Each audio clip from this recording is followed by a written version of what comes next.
What's up, guys? Zach from Good Time Gaming, and today I'm bringing you Birth of Sky Death Wish Solo.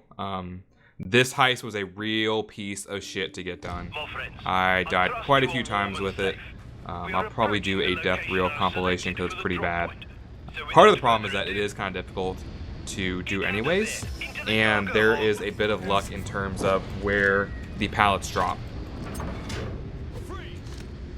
So if you get like pallets that are on the rooftop of the warehouse, I found that it's doable, but if you have to gather the money in bags and toss them on top of that big warehouse, it's extremely hard to do that because it's going to take you more than one trip to do that. And of course, you have to fight off waves and stuff, and it just gets nasty. My kind of goal doing this was to get 2 pallets clear by the time the first assault wave ended, because after the first assault wave, that's when snipers start spawning, and snipers are a fucking bitch. Especially with a shotgun build, man, let's just be honest. So, yeah, that was a bit of a complication. Plus, I stopped trying to do commentary during it because I was just getting fucked anyways. So it's like, you know, I do 10 minutes of gameplay, then get fucked, and I commentated the entire time. So I just got tired of it. So I figured I'd dub it in afterwards, which is what brings us here. So, yeah, I'll kind of give some insight as I go along with this. I'm also going to talk to you guys, whether you like it or not, about some recent dating experiences I've been having here. Because it's really, like, it's been a little bit difficult. And I'll kind of get to that as I go along here. So if you're just wanting gameplay, then sorry, I'm going to be talking a lot. So yeah, sorry about that. Anyways, you can see here I checked to try and see if that is the broken money pallet.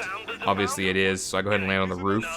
That way I can get the money bags off of the roof and then down to the bottom there. This one's actually doable because I don't have to take the money onto the roof. You can put the money on the roof, like throw it on the top, but you risk the cops jumping over like that and then clearing the... Front-leaning rest.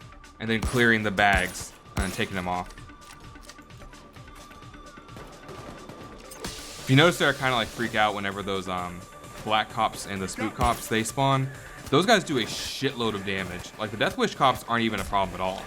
It's the fucking low health cops that just beat the shit out of you. Those are the ones you gotta watch out for.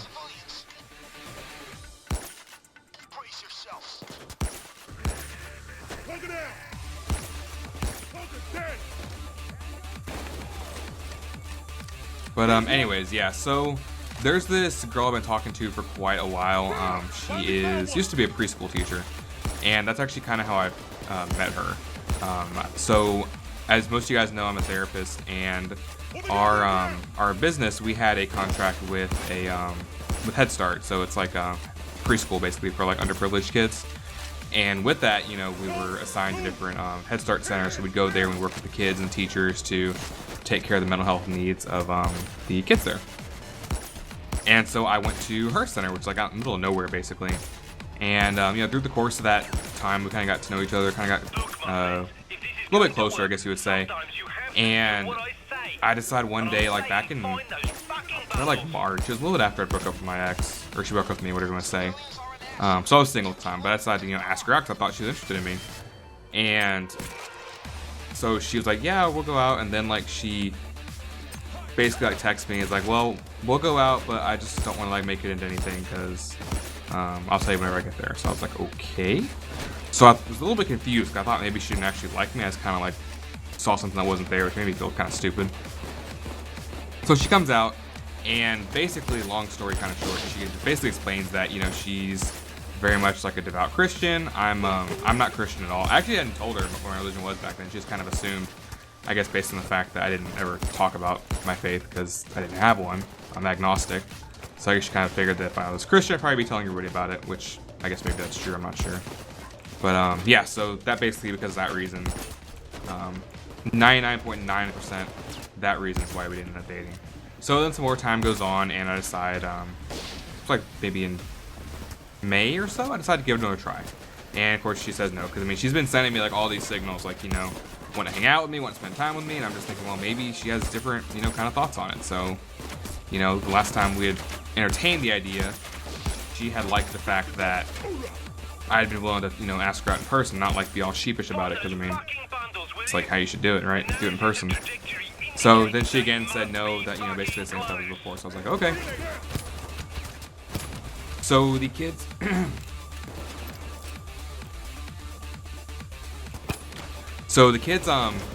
graduate, like the Head Start ends for the school year, and she keeps on talking to me, like wanting to hang out, and it's just like as friends, but she ends up coming over a lot. I end up helping her getting a job in the mental health field at the agency that I used to work for with some people that I used to know. So she goes and she works out there. This is like in August or so, and you know, she comes over like 3 times a week sometimes, like just and hangs out like all day. Or like she'll come and spend the night, and like, you know, I'll let her sleep in my bed, and I just would sleep on the couch or whatever. And so I'm like, okay. So I'm thinking, like, you know, this is like a little more than just, you know, friendly, I feel like. So we start talking about it again and go back and forth on it, and basically it's she admits that she like really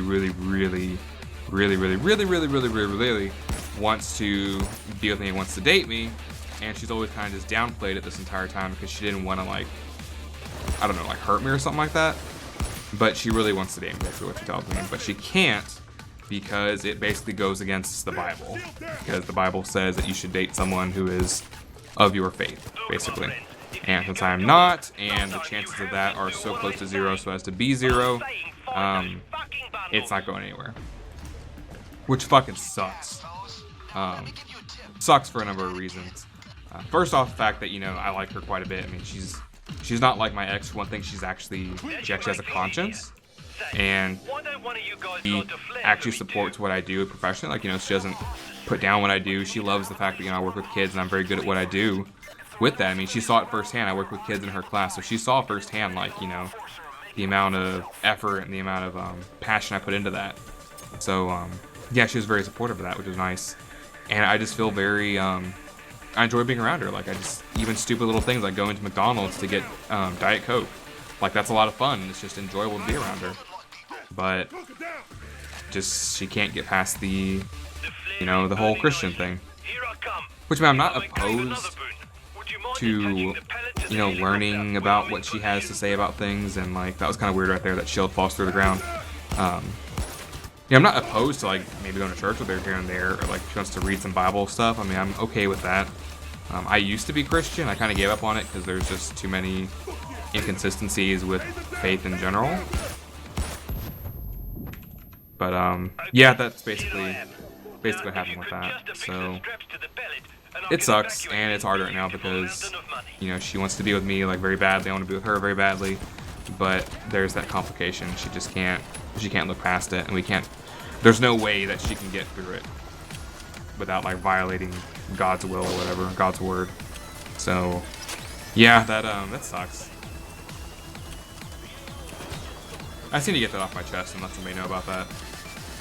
So yeah, that just kind of sucks. I mean, I'm not like super depressed about it. I mean, I'm really disappointed, put it that way, because like I said, I like her a lot, and we're very good with each other. We're very good around each other, but can't get past that.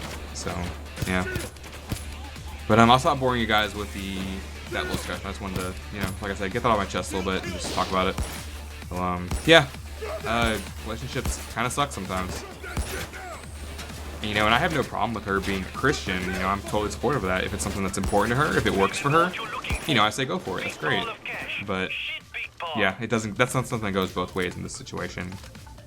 And that's kind of hard for me to wrap my head around. I mean, I get it, but then also it's hard to totally understand because, you know, I can accept her faith, but she can't accept my side, basically.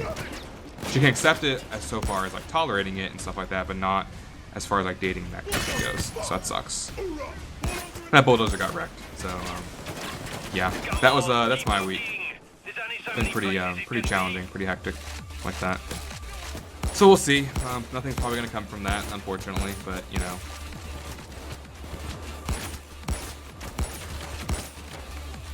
I hope that she gets what she wants. Like, in her mind, 1, you have to be Christian, and 2, she wants a potential guy to, like, pray to God and then have God tell her that, you know, it's okay to date or whatever. And I hope she gets that. Like, I really do wish her the best on that, but it just does not seem like something that's very likely to happen. I mean, I do wish the best for her. It's gonna piss me the fuck right off, though, if she does date some guy and he's a good Christian man and he's a piece of shit to her. Like, that's gonna piss me off. Because, like, are you kidding me? Like, you go and you get this Christian dude, good Christian man, God tells you to be with him, and then he treats you like crap? Like, are you kidding me? So I'm worse than that. Like, I would never do something like that. So we'll see. But so far so good with this heist. Trying to get back to the heist now. You can kind of see that we're on the second money pallet. I got very lucky with the spawn. Having them close together like this is very nice. You're trying to watch that main alleyway there.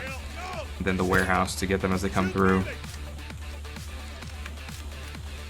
Oh, yes, I see it. I'm coming in. Be ready to attach the pallets to the helicopter. And do it quickly. If you guys notice, sometimes I kind of move a little bit frantically.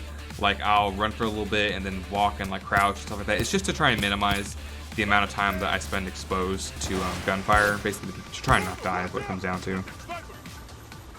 Snipers are spawning right now on the map, so they're a very big problem. So I have to keep an eye on that. Dear hearts, you see me? Yes, I'm here, for sure. I hate to be a bother, but would you mind strapping that lovely money to my helicopter? You can hear the key clacking because basically Shadowplay is a piece of shit. I had mic audio turned off completely on Shadowplay, and yet it decided for some reason to go ahead and record it. So you'll see, you'll hear them clicking on the keyboard. You'll hear occasionally I'll clear my throat because Shadowplay is a piece of shit like that. Now the third. Come on, So good news there. keep looking.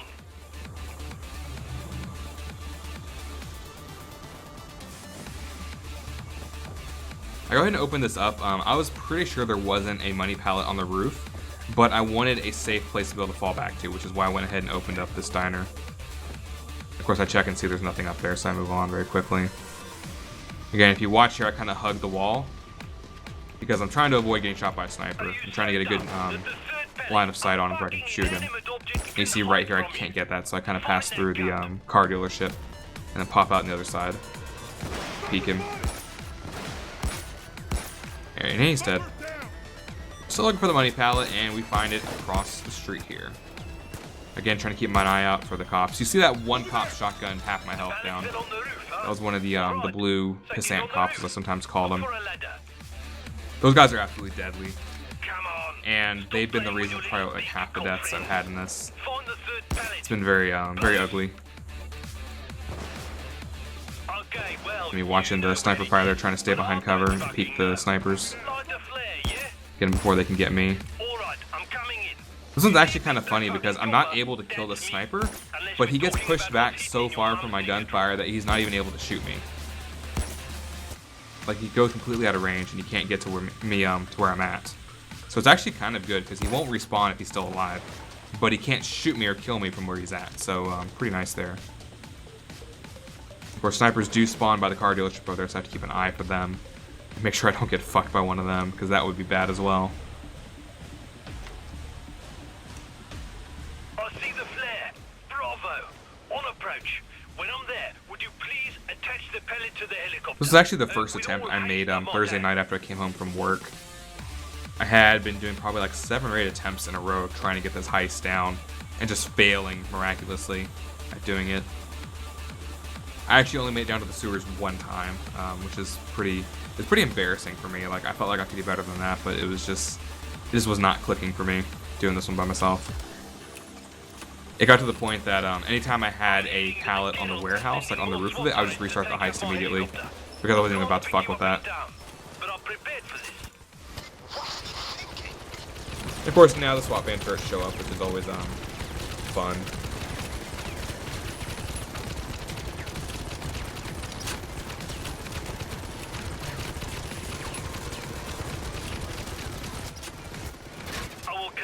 On the edge of town, but get there quickly and without the cops in tow. Get down to the sewers.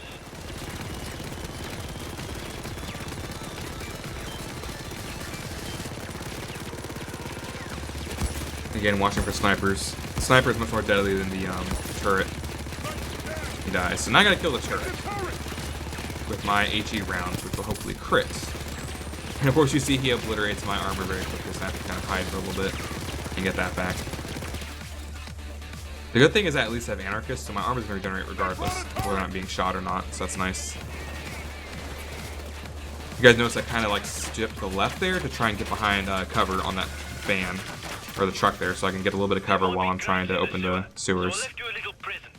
Some thermal paste. from this point out, it's basically HE rounds. I need the quick kills, I need the AoE, I need the stun. So I pretty much stick to HE rounds for the rest of this little bit here. At this point, I was kind of scared because, yeah, I had no armor. And I was into health, so, yeah, kind of scary. We got the first paste on, so I gotta turn back and get the second one before the sewer gets totally filled up by cops.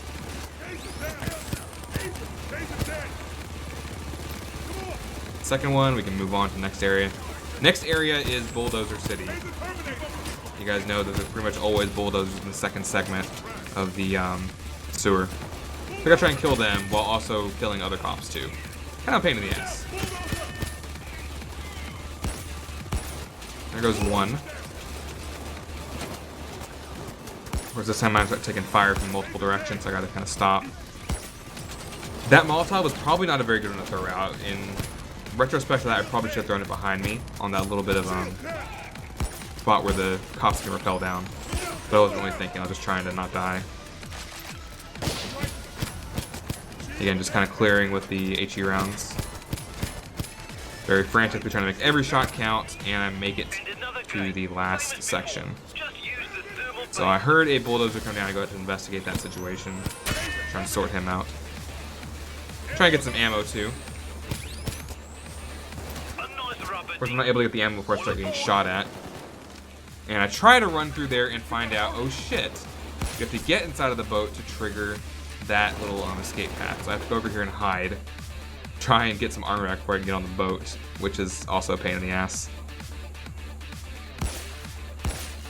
Because my original plan was to go ahead and just run on foot all the way down to the escape. That way I could still shoot the cops.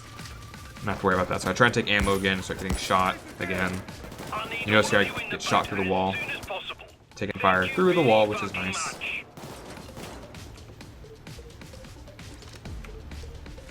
Four shots at my judge.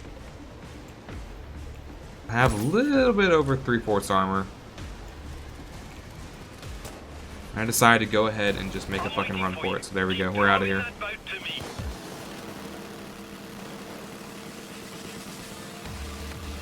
At this point, I kind of considered maybe just ditching the boat and running it. But I thought, you know what? I made it this far with the boat. I might as well go ahead and drive it. And it might be a smarter idea anyways, just to go ahead and drive it out of there. So I drive the boat out. And I take fire along the whole way once I leave the tunnel here.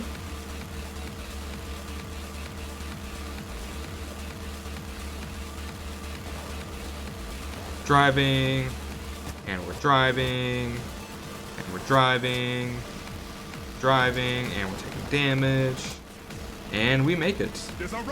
We make it to the very end. At this point, I was about to shit my pants. I was so excited to finally have this damn heist done. It's a weird sound. That was fucking beautifully done.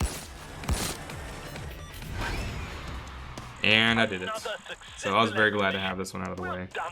I'm not sure what I'll do next. I might try and do Shadow Raid next. Maybe, we'll see. But that is the Birth of Sky solo Death Wish heist, and also my recent story about dating. So I hope you guys enjoyed at least one of those things, if not both. But I will see you guys in the next video. I'll be doing a, or not community safe, a chain safe unboxing here pretty soon. As soon as I get 20 safes, I'll be doing that. But yeah, thank you guys for watching. This has been Good Time Gaming. Please remember to like, subscribe, and share if you like anything you saw today. And remember to always have a good time gaming.